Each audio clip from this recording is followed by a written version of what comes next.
তিন জায়গায় বিসমিল্লাহ না পড়লে সকল দিক থেকে বরকত আপনার জীবন থেকে উঠে যেতে পারে, এমনকি আপনার জীবনে এমন এমন বিপদ আসতে পারে যা আপনি কল্পনাও করেন নাই। এমনি সব জায়গায় সব ভালো কাজের শুরুতেই তো ন্যাচারালি বিসমিল্লাহ পড়তে হয়, এটা আল্লাহ রাব্বুল আলামিনের বিধান এবং এটা সুন্নতি পদ্ধতি। তবে মিনিমাম এই তিনটা জায়গায় বিসমিল্লাহ কখনো ভুল করবেন না। এই তিন জায়গায় বিসমিল্লাহ ভুল করার জন্যই বেশিরভাগ সমস্যা হয়। এই যে ফ্যামিলিগুলোতে এত বেশি সমস্যা হয় আর পারিবারিক যে কলহগুলো হয়, এটারও একটা অন্যতম কারণ হচ্ছে এটা। মনে রাখবেন বিসমিল্লাহ অন্য যে কোনো অন্যান্য সব কিছুর চেয়ে অনেক স্পেশাল একটা জিনিস। এবং আল্লাহ রাব্বুল আলামিন পবিত্র কোরআনে 114টা সূরার মধ্যে 113টা সূরাতে বিসমিল্লাহ দিয়েছেন।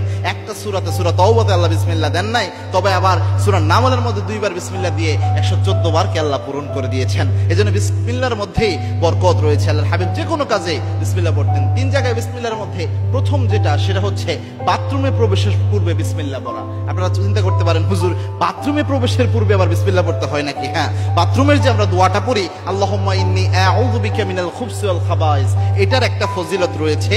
আর আপনি যদি বিসমিল্লাহর সাথে পড়েন তাহলে আরেকটা ফজিলত রয়েছে। তিরমিজিতে হাদিসগুলো এসেছে, আল্লাহর হাবিব সাল্লাল্লাহু আলাইহি ওয়াসাল্লাম জানিয়েছেন, কোন ব্যক্তি যদি বাথরুমে প্রবেশের পূর্বে শুধুমাত্র পড়ে আল্লাহুম্মা ইন্নী আউযু বিকা মিনাল খুবসি ওয়াল খাবাইস, এই দোয়া যদি কোনো ব্যক্তি পড়ে, ওই ব্যক্তিকে দুষ্ট জিন দেখতে পায় কিন্তু ওই ব্যক্তির কোনো ক্ষতি করতে পারে না। আর কোন ব্যক্তি যদি বিসমিল্লাহ লাগিয়ে পড়তে পারে, বিসমিল্লাহি আল্লাহুম্মা ইন্নী আউযু বিকা মিনাল খুবসি ওয়াল খাবাইস, এই দোয়া যদি পড়তে পারে, আল্লাহর হাবিব সাল্লাল্লাহু আলাইহি ওয়াসাল্লাম বলেছেন দুষ্ট জিন ওই ব্যক্তিকে দেখতেই পায় না, ক্ষতি তো করবে দূরের কথা। আল্লাহু আকবার। মানে বিসমিল্লাহর সাথে যখন আপনি দোয়াটা লাগাবেন, দুষ্ট জিন আপনাকে দেখতেই পারবে না।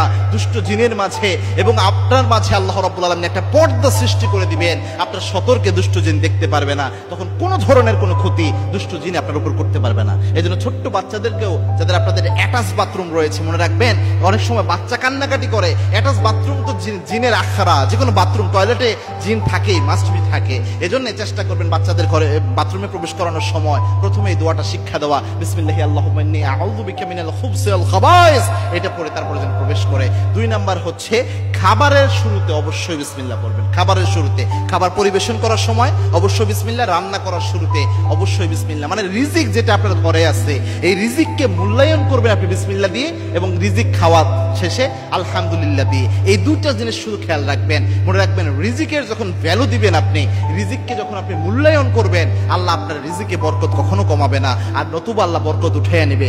এবং কি আল্লাহর হাবিব সাল্লাল্লাহু আলাইহি ওয়াসাল্লাম বলেছেন, যেই খাবারের মধ্যে বিসমিল্লাহ বলা হয় না, ওই খাবারের মধ্যে ইবলিস শয়তান শরীক হয়ে যায়। যেই কাপড় পরার সময় বিসমিল্লাহ পড়া হয় না, ওই কাপড়ের মধ্যে ইবলিস শয়তান অংশগ্রহণ করে।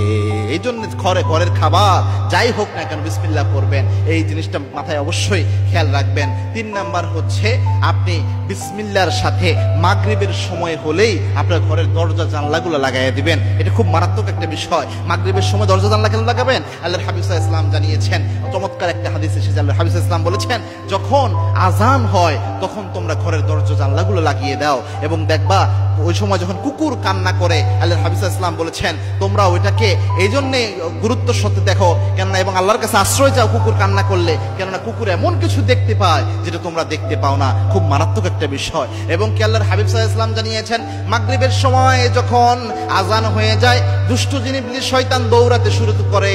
যেই ঘরের দরজা জানলা ফাঁকা পায়, ওই ঘরের মধ্যে ইবলিস শয়তান প্রবেশ করে ফেলে। এই জন্য যখনই মাগরিবের সময় হবে, পড়তে হবে বিসমিল্লাহি তাওয়াক্কালতু আলাল্লাহ, এটা বলে ওই সময় দরজা জানলা লাগিয়ে দিতে হবে। এটা খুব গুরুত্বপূর্ণ।